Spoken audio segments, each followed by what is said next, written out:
ഇക്കഴിഞ്ഞ മെയ് മാസത്തിലാണ് Qatar $400 million വില വരുന്ന ജെറ്റ് വിമാനം ട്രംപിന് സമ്മാനമായി നൽകിയത്. ട്രംപ് വളരെ നന്ദിയുള്ളവനാണ്. ഇത്തിരി വൈകി എന്നാലും സമ്മാനം മടക്കി നൽകി. ഖത്തറിന്റെ തലസ്ഥാനമായ ദോഹയിൽ ഒരു എയർ സ്ട്രൈക്ക് നടത്താൻ വേണ്ടി ഇസ്രായേലിന് മൗനാനുവാദം നൽകി. അതുവഴി ഖത്തറിന് നല്ല പൊന്നാറ സമ്മാനം തന്നെ നൽകുകയും ചെയ്തു. എന്തിന്റെ നീക്കമാണ് ഈ നടക്കുന്നത്? ഖത്തർ എന്ന ശക്തിയെ തളർത്താൻ വേണ്ടിയാണ്. കാരണം എന്താണ്? ഖത്തർ തളരാതെ ഗസയെ കീഴടക്കാനാവില്ല. ഖത്തറിനെ തോൽപ്പിക്കാതെ ഗസയെ തോൽപ്പിക്കാനാവില്ല മക്കളെ. അമേരിക്കയുടെ ചതി എത്ര വലുതാണെന്ന് നോക്കൂ. അമേരിക്ക ആവശ്യപ്പെട്ടിട്ടാണ് ഖത്തറിൽ ഈ ഹമാസ് കമ്മ്യൂണിക്കേഷൻ ഓഫീസ് തുറക്കുന്നത്. എന്നാൽ ഇനി നയതന്ത്രത്തിന്റെ ആവശ്യമില്ല എന്ന് ട്രംപിനും നെതന്യാഹുവിനും തോന്നിയിരിക്കാം. അവർ ബോംബിട്ടു. മുഴുവൻ ലോകത്തിന്റെ എതിർപ്പിനെ മറികടക്കാമെങ്കിൽ ഖത്തർ എന്നൊരു കുഞ്ഞു രാജ്യത്തെ എന്തുകൊണ്ട് എന്ന ചിന്തയാകാം. അമേരിക്കയിൽ റിപ്പബ്ലിക്കനോ ഡെമോക്രാറ്റോ ആര് ഭരണത്തിൽ വന്നാലും ഗൾഫ് നയത്തിന് ഒരു തുടർച്ചയുണ്ടായിരുന്നു ഇത്രയും കാലം. ആ ട്രസ്റ്റ് ആണ് ഇന്നത്തെ ബോംബാക്രമണത്തിൽ തകർന്നു വീണിരിക്കുന്നത്. പക്ഷെ കറ നല്ലതാണെന്ന് നമ്മൾ പറയാറില്ലേ? അതുപോലെ ഇസ്രായേലിന് ഇപ്പോ ഖത്തറിൽ ബോംബിടാൻ തോന്നിയത് ആത്യന്തികമായി നല്ലതിനാണ്. അറബ് രാജ്യങ്ങൾക്ക് ബോധം വീണ്ടു കിട്ടാൻ ഈ ബോംബിടൽ അവരെ സഹായിക്കും. അറബ് രാജ്യങ്ങൾ തമ്മിലുള്ള പലവിധ പ്രശ്നങ്ങൾ തീരാൻ ഇത് സഹായകരമായേക്കാം. എല്ലാ അറബ് രാജ്യങ്ങളെയും എല്ലാവിധ ശത്രുതകളും മറന്ന് ഒന്നിച്ചു നിൽക്കാൻ ഒരു ലോകവ്യാപക മുസ്ലിം ഐക്യമുണ്ടാകാൻ ഈ ആക്രമണം ചിലപ്പോൾ സഹായിക്കും. കാരണം മിത്രമായി കരുതിയിരുന്ന ഖത്തറിൽ ഇസ്രായേലിന് ബോംബിടാമെങ്കിൽ ഇസ്രായേലിനും അമേരിക്കയ്ക്കും എന്തും ആരോടും ചെയ്യാം. വീണുടഞ്ഞത് ബോംബല്ല, വിശ്വാസമാണ്. എല്ലാ അറബ് രാജ്യങ്ങളും ഈ ആക്രമണത്തെ അപലപിച്ചിട്ടുണ്ട്. അറബ് രാജ്യങ്ങൾ മാത്രമല്ല, എല്ലാ രാജ്യങ്ങളും അപലപിച്ചിട്ടുണ്ട്. നമ്മുടെ കൊച്ചു കേരളത്തിൽ 14 ജില്ലകളിൽ നിന്നുമുള്ള ആളുകൾ ഖത്തറിൽ ജോലി ചെയ്യുന്നുണ്ട്. നമുക്ക് അടുത്ത് പരിചയമുള്ള എത്രയോ ആളുകൾ അതിലുണ്ട്. എനിക്ക് ഓരോരുത്തരുടെ മുഖം ഓർമ്മ വരുന്നു. കേരളത്തിലെ 3 ജില്ലകളുടെ വലിപ്പം മാത്രമേ ഈ രാജ്യത്തിനുള്ളൂ.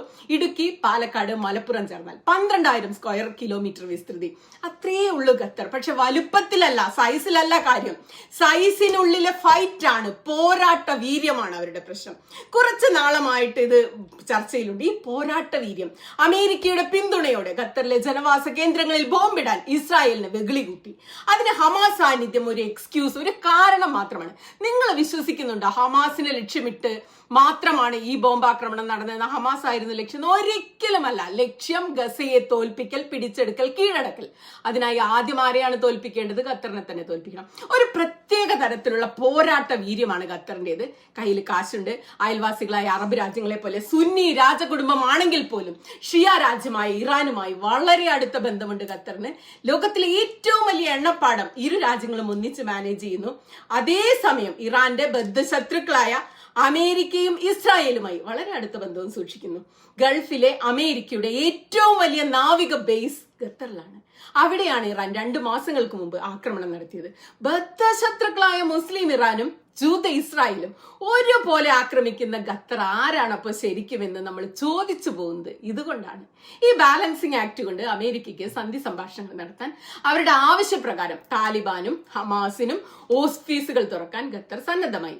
ഈ വിശ്വാസത്തെ തകർക്കുകയാണ് ഇപ്പോ ഇസ്രായേലും അമേരിക്കയും ചെയ്തത്. കാരണം അമേരിക്ക മുന്നോട്ട് വെച്ച വെടിനിർത്തൽ കരാർ ചർച്ച ചെയ്യാനാണ് ഹമാസ് മേധാവികൾ ഖത്തറിൽ ഒത്തുകൂടിയത്. അവിടെ നടന്ന ആക്രമണം സൂചിപ്പിക്കുന്ന 2 കാര്യങ്ങൾ. ഒന്ന്, ഗസയിലെ യുദ്ധം അവസാനിപ്പിക്കാൻ ഇസ്രായേൽ ഒരുക്കമല്ല. ഗസ പിടിച്ചടക്കും, കീഴടക്കും, ആരുടെ എതിർപ്പും വകവെക്കില്ല. ഇസ്രായേലുമായി ഏറ്റവും വലിയ ഫ്രണ്ടായി തീരാൻ ആഗ്രഹിക്കുന്ന സൗദിയുടെ സൽമാൻ രാജകുമാറിന്റെ എതിർപ്പ് അവർക്ക് പ്രശ്നമല്ല. 2, എന്താണ്? ഖത്തറിലെ അമേരിക്കൻ സൈനിക ബേസിൽ മുന്നറിയിപ്പ് നൽകി ഇറാൻ ആക്രമിച്ചതുപോലെയല്ല ഇസ്രായേൽ അമേരിക്ക ഗൂഢാലോചനയിൽ ഖത്തറിന്റെ മണ്ണിൽ മനുഷ്യ ജീവനെടുത്ത സയനിസ്റ്റ് ആക്രമണം നടന്നിരിക്കുന്നത്. ഈ 2 സൂചനകളുടെ അർത്ഥം എന്താണ്? ഗസ പോലെ തന്നെയാണ് ഇസ്രായേലിന് ഖത്തറും മറ്റു ഗൾഫ് രാജ്യങ്ങളും. ഈ തിരിച്ചറിവ് ഉണ്ടായത് കൊണ്ടാണ് സൗദി രാജകുമാരൻ ഉൾപ്പെടെയുള്ള ഗൾഫ് നേതാക്കൾ തങ്ങളുടെ മുൻ ശത്രുവായ ഖത്തറിന് പൂർണ്ണ പിന്തുണ ഇപ്പോൾ പ്രഖ്യാപിച്ചത്. ധാർമ്മികവും സൈനികവുമായ പൂർണ്ണ പിന്തുണയാണ്. ഖത്തറിന്റെ അനുഭവം മുസ്ലിം രാജ്യങ്ങൾക്ക് മാത്രമല്ല കേട്ടോ പാഠം. മോദിയെ പിരികേറ്റി തനിക്ക് വേണ്ടി അബ് കി ബാർ ട്രംപ് സർക്കാർ എന്ന് വിളിപ്പിച്ച അമേരിക്കയിലെ ഇന്ത്യക്കാരുടെ വോട്ട് മുഴുവൻ വാങ്ങി ഇന്ത്യക്ക് ഏറ്റവും വലിയ തീരുവ അടിച്ച ശത്രുവായി പ്രഖ്യാപിച്ച ട്രംപ് ഖത്തറിൽ കുറച്ചു ദിവസങ്ങൾക്കുള്ളിൽ 2 ആക്രമണം നടന്നെന്നുള്ളത് നമ്മൾ ഒന്നുകൂടെ എടുത്തു പറയുകയാണ്. US-നെ ലക്ഷ്യമിട്ട് ഇറാൻ നടത്തിയ ആക്രമണം, ഇപ്പോൾ ഹമാസിനെ ലക്ഷ്യമിട്ട് ഇസ്രായേൽ ഇന്ന് ദോഹയിൽ നടത്തിയ ആക്രമണം.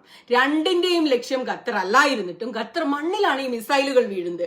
ജൂൺ 23-നാണ് മധ്യപൂർവ്വ ദേശത്തെ ഏറ്റവും വലിയ US താവളമായ അൽ ഉദൈദ് എയർബേസിലേക്ക് ഇറാൻ ആക്രമണം നടത്തിയത്. വീണ്ടും ചോദിക്കട്ടെ, ബദ്ധശത്രുക്കളായ മുസ്ലിം ഇറാനും ജൂത ഇസ്രായേലും ഒരുപോലെ ആക്രമിക്കുന്ന ഈ ഖത്തർ ശരിക്കും ആരാണ്?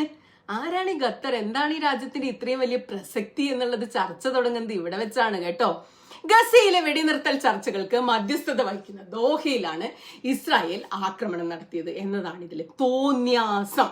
വെടിനിർത്തൽ ചർച്ചയിൽ പങ്കാളികളായ ഹമാസ് നേതാക്കളായ ഖലീൽ അൽ ഹയ്യയാണ് ഇസ്രായേൽ ലക്ഷ്യം വെച്ചത്. നിലവിൽ ഹമാസിന്റെ ഏറ്റവും പ്രധാനപ്പെട്ട നേതാവ്, രാഷ്ട്രീയ കാര്യ സമിതിയിലെ പ്രധാനിയൊക്കെയാണ് ഖലീൽ അൽ ഹയ്യ. ഹമാസിന്റെ പ്രധാന നേതാക്കളായിരുന്ന ഇസ്മായിൽ ഹനിയ, യഹിയ സിൻവർ തുടങ്ങിയവരെല്ലാം ഇസ്രായേൽ സൈന്യം കൊന്നൊടുക്കിയിരുന്നു. എന്നിട്ടും ഹമാസിനെ വീഴ്ത്താൻ ഇസ്രായേലിന് കഴിഞ്ഞിരുന്നില്ല. ഓരോ നേതാക്കൾ മരിച്ചു വീഴുമ്പോഴും അതിൽ കൂടുതൽ കരുത്തോടെ അടുത്ത നേതാവ് ചുമതലയേറ്റ് പോരാട്ടം തുടരുകയാണ് ചെയ്തത്. ഖലീൽ അൽ ഹയ്യയ്ക്ക് ഇറാനുമായി നല്ല ബന്ധമുണ്ട്. ഇസ്രായേൽ ഹമാസ് സംഘർഷം അവസാനിപ്പിക്കാനുള്ള സമാധാന ദൗത്യങ്ങളിൽ ഖലീൽ അൽ ഹയ്യ നിർണായക പങ്ക് വഹിച്ച് ചർച്ചയിൽ പങ്കെടുക്കുകയായിരുന്നു. ചർച്ചക്കാരനായിരുന്നു ഖലീൽ അൽ ഹയ്യ, എല്ലാവർക്കും സ്വീകാര്യനായിരുന്നു. അപ്പോഴാണ് സമാധാന ചർച്ചകൾ മുന്നോട്ട് പോകുമ്പോഴാണ് ഇസ്രായേൽ ഒരു പ്രകോപനവുമില്ലാതെ ഖത്തറിനെ ആക്രമിച്ച്. എന്നിട്ടും ഇസ്രായേൽ പറയുന്നത് ഞങ്ങൾക്ക് സമാധാനം വേണേ എന്നാണ്. എന്താണ് അതിനുവേണ്ടി ഇവർ ചെയ്യുന്നത്? എന്ത് ചെയ്യുന്നു? ഗസയിൽ സമാധാനത്തിനായി വന്ന ചർച്ചക്കാരനെ, ഹമാസ് നെഗോഷിയേറ്ററിയാണ്, കൊല്ലാൻ ശ്രമിച്ചു.